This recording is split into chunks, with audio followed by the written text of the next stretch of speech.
আসসালামু আলাইকুম এভরিওন। মায়াবন বিহারিণী হরিণী গল্পের প্রথম পার্ট।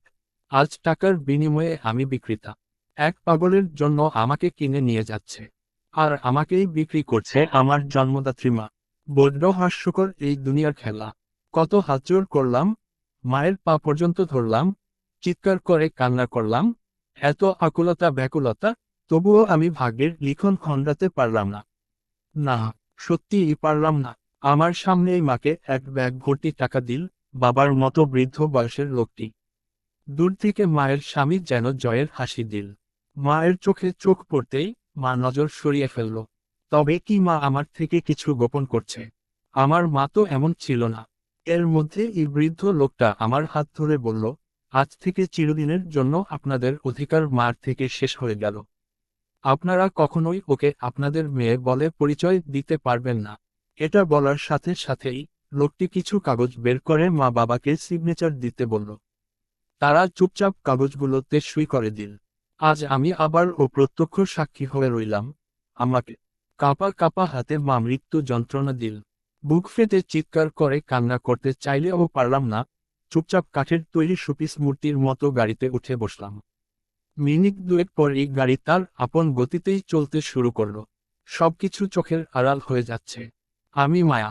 আমার বাবা আমাকে ছোটবেলায় মায়া আন্ডারস্কোর বন বলে ডাকত। খুবই অদ্ভুত, তাই না? বাবার কল্পনাতে আমি নাকি বন রানী নন্দিনীর মতোই সুন্দর। আমার চোখে গভীর মায়া, যে কেউই আলিঙ্গন করতে পাগল হবে। হয়তো। কিন্তু এখন মনে হচ্ছে বাবা তুমি মিথ্যা বলেছ। তুমিই আমার বনবিহারী ছিলে। এই তো দেখ, আজ তুমি নেই। আমার অস্তিত্বই নেই। আজ আমার মা টাকার বিনিময়ে আমাকে অস্তিত্ববিহীন করে দিল। কি করে পারো বাবা? আজ আমি বিক্রেতা বাবা। বিক্রেতা। চোখ থেকে টপ টপ পানি গড়িয়ে পড়ছে। এই চোখের পানিও কত নির্লজ্জ। সে কি জানে না তার পড়তে মানা? যেদিন বাবা হয়েছে আকাশের তারা, মা হয়েছেন অন্যের মা ও স্ত্রী, সেদিন থেকেই তো চোখের পানি পড়তে মানা। তবুও কত নির্লজ্জ সে। এখন ও ঝরায় পানি। হঠাৎ করেই গাড়ি ব্রেক কষল। নিমিষেই চোখ দুটো মেলতে বাধ্য আমি। পাশের বৃদ্ধ লোকটা বলল, কান্না করো না, চোখের পানি মুছে নেও, আর আমার সাথে চলো। বলি সেই গাড়ি থেকে নেমে গেল। অবাক হয়ে বাহিরে তাকালাম। কনকনে শীতে ল্যাম্পপোস্টের বাতি জ্বলছে চারদিকে। বড় করে একটা লেখা, মনটাকে থমকে দিল। কাজী অফিস। সেদিন মা ও মায়ের স্বামীর কথায় বুঝতে পেরেছিলাম বিয়েটা হবে পাগলের সাথে। তবে বৃদ্ধ লোকটা ছাড়া তো কেউই দেখছি না। একা একা কাজী অফিসে যাব, বিয়ে কি এই বৃদ্ধ লোকটার সাথে হবে? বলতে বলতেই ভেতরে প্রবেশ করলাম। ভেতরে প্রবেশ করতেই একটা ভারী কিছু আমার মাথায় আঘাত হানল। ব্যথায় আহ করে কুঁকড়ে উঠলাম। নিমিষেই হাততালি বেজে উঠল। লাফিয়ে লাফিয়ে একজন বলতে শুরু করলো, ইয়ে, আমি নতুন বউকে মেরেছি। কি আনন্দ, কি আনন্দ! চমকে তাকালাম। সামনে সুন্দর একটা ছেলে, ব্রাউন চোখ, সুন্দর পোশাক, চুল দাড়িগুলো অগোছালো, তবুও নজর কাড়তে সক্ষম। কিন্তু তার ব্যবহার আর বুঝতে বাকি রইল না।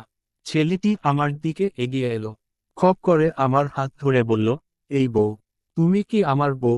চলো বিয়ে করি। বলেই হাসতে শুরু করলো। না না, তোমাকে বিয়ে করব না। আমার বিহারিনী কষ্ট পাবে। ও আসবে, আসবে তো।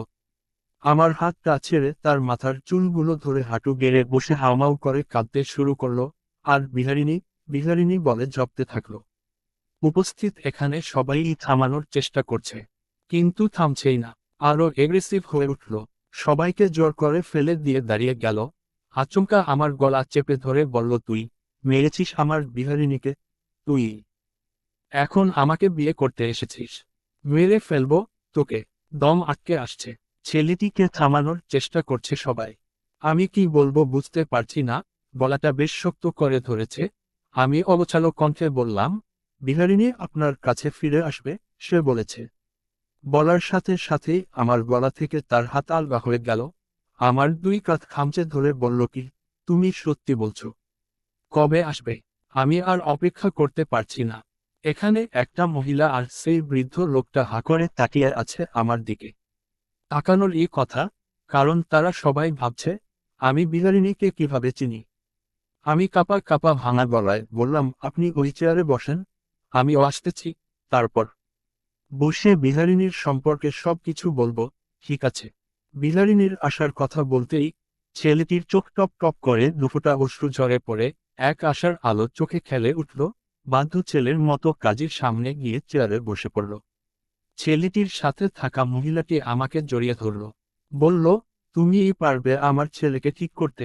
মা রে, আমার ছেলেটাকে ঠিক করে দে। দেখ তোর কথা কি সুন্দর মেনে নিল। তুমি কি বিহারিণীকে চিনতে? আমি থমকে দাঁড়ালাম, বললাম, বিহারিণীকে আমি চিনি না। ও বিহারিণীর কথা বারবার বলতেছিল, তাই ওর থেকে বাঁচতে আমি বিহারিণীর কথা বলেছি। Underscore underscore underscore underscore underscore underscore underscore underscore underscore. বিয়ে হয়ে গেল, তবে কিছু শর্তে। শর্তগুলো না হয় তলাই থাক, সময়ের অগোচরেই প্রকাশ হোক। গাড়িতে আবার একসঙ্গে সবাই রওনা দিলাম। কোথায় যাচ্ছি জানি না, তবে আমি কিছুক্ষণ পর পর এই ছেলেটির দিকে তাকাচ্ছি, যে গভীর ঘুমে আচ্ছন্ন হয়ে আছে। অচথ এই ছেলে আমার স্বামী। স্বামী নিয়ে কতই কল্পনা করেছিলাম। সব মেয়েদের কিছু না কিছু আকাঙ্ক্ষা থাকে, চাওয়া থাকে, তবে আমি যেন প্রথম থেকেই কেনা বস্তুর মতো কাঠপুতলি। তাকিয়ে থাকতে থাকতে কখন যে ঘুমিয়ে গেলাম খেয়াল নেই। হঠাৎ করেই কারোর ডাকে আচমকা থমকে উঠলাম। একটা মেয়ে বলল, বৌমনি, আপনি গাড়ি থেকে নামেন, আয়সা পড়ছেন তো। বড় কাকু কাকিমা নামতে বলছে। পাশে তাকিয়ে দেখলাম ছেলেটা নেই। এর মধ্যে হঠাৎ করে আমার হাত ধরে টান দিতেই আমি গাড়ি থেকে বের হয়ে কারো বাহুবন্ধনে আবদ্ধ হলাম। পাশে তাকিয়ে দেখলাম ছেলেটা নেই।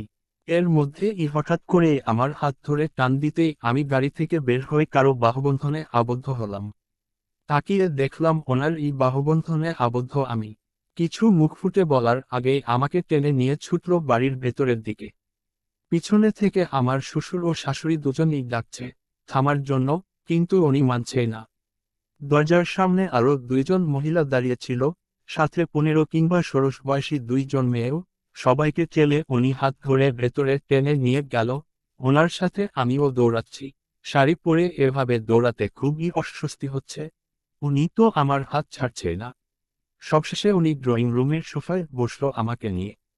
দুজনেই হাঁপিয়ে গেছি, তবে আমি অস্বস্তিতে ও ভুগছি। চারপাশে সবাই উপস্থিত, সব নতুন মুখ, চেনা বড্ড দায়। এর মধ্যেই উনি বলল, বউ, ও বউ, বিলারিনী কোথায়? তুমি তো বলেছিলে সে আসবে, আমাদের কথা হবে। তুমি তো এখনো ও বললে না। এর মধ্যেই একটা মহিলা বলে উঠল, বাবা গো, বউ পেতে কত কি। এই নাকি পাগল? তা বউ পাওয়ার জন্য এই পাগলামি করেছিল নাকি? নাকি ভালোবাসার মূল্য নেই? কথায় আছে না, dot dot dot dot dot. পাগলের কারবারই দেখো, বউ পেয়ে পাগলের পাগলামিও ভালো। মহিলাটির কথা শুনে আমি সত্যিই একটু থমকে উঠলাম, কারণ সে খোঁজা মেরে কথা বলছে, আর হিংসাকেও প্রাধান্য দিচ্ছে। তবে সে কিছু একটা বলতে চাইছে এই উচ্চ শব্দের কথাগুলোর আড়ালে। এর মধ্যেই একটা মেয়ে, বয়সে 15 কিংবা 16 হবে, এগিয়ে এলো, আমার পাশে এসে বসলো, বলল, চাচি, তুমি কি সুন্দর। তুমি। আর কিছু বলার আগে ঠাস করে একটা চর মেয়েটির গায়ে লাগলো। মহিলাটি চেঁচিয়ে উঠল, বলল, তোর সাহস কত মারিয়া, আমার মেয়ে হয়ে এই ছোট লোক, বিক্রেতা, অশিক্ষিত গৃহ মেয়ের পাশে বসিস। মেয়েটি ছল ছল চোখে তাকিয়ে আছে, হঠাৎ উঠে দাঁড়িয়ে দৌড়ে চোখের আড়াল হয়ে গেল। মহিলাটি আবার চিৎকার করে বলল, নেক্সট বার যদি দেখেছি, গায়ের চামড়া একটাও সাথে থাকবে না, দেখে নিস। আর কিছু বলার আগেই আমার শ্বশুর চিৎকার করে বলে উঠল, মোহিনী, তুমি কি বললে?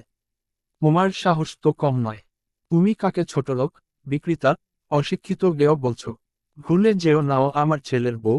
একটু হুঙ্কার সুরে, আজ আমার ভাইয়ের বউ বলে তোমাকে কিছু বললাম না, পরের বার আমি ভুলে যাব তুমি কে। রেহানা বৌমা, তুমি রাজকে আর বৌমা উপরে নিয়ে যাও। অনেক দূর থেকে ক্লান্ত হয়ে এসেছে ওরা। বুঝতে পারলাম মোহিনী হলো আমার চাচি শাশুড়ি, এই মেয়েটি হচ্ছে তার মেয়ে মারিয়া। রেহানা যদি বউ হয়, তাহলে সে আমার ভাবি, তার সাথে সাথে রাজ আর আমি হচ্ছি। Underscore underscore underscore underscore underscore underscore underscore underscore. প্রথম রুমটায় ঢুকতেই রুমের 12টা বাজার অবস্থা দেখে নিলাম।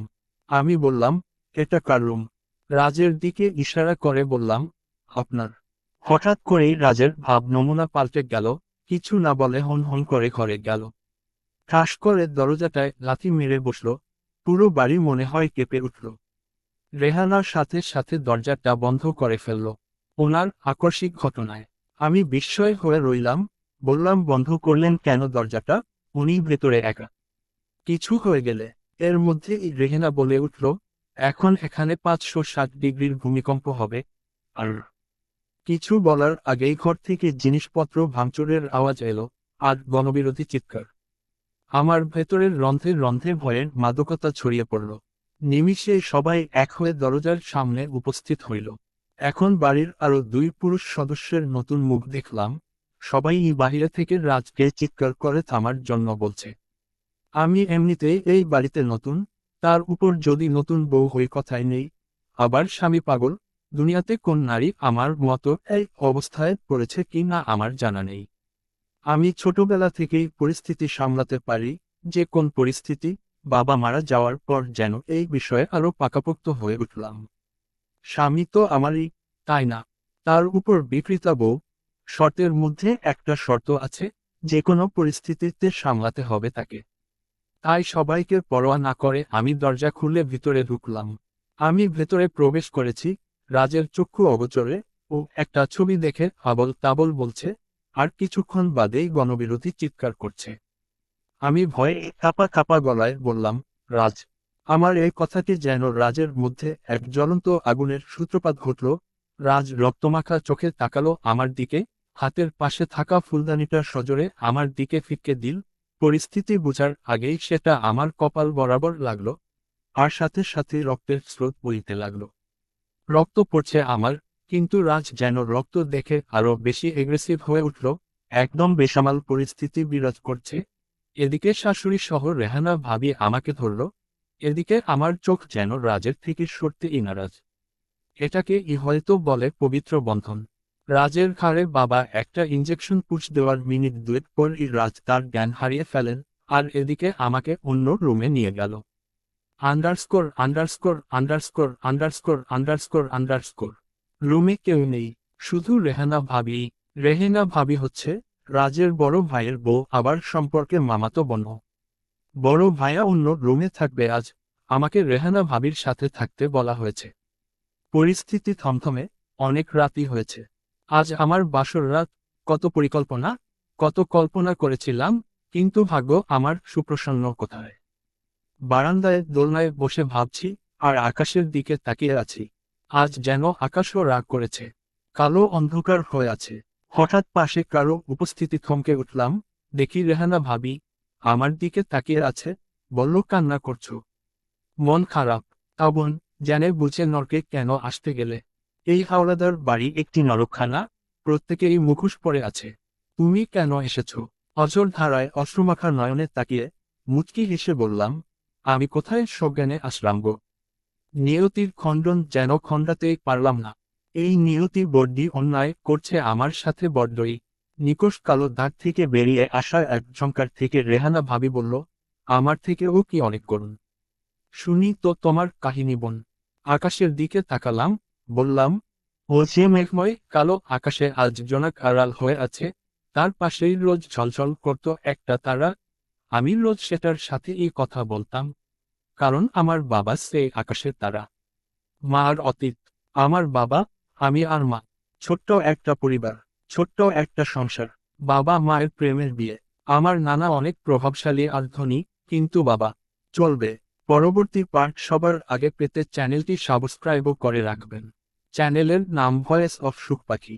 # মায়াবন _ বিহারিণী।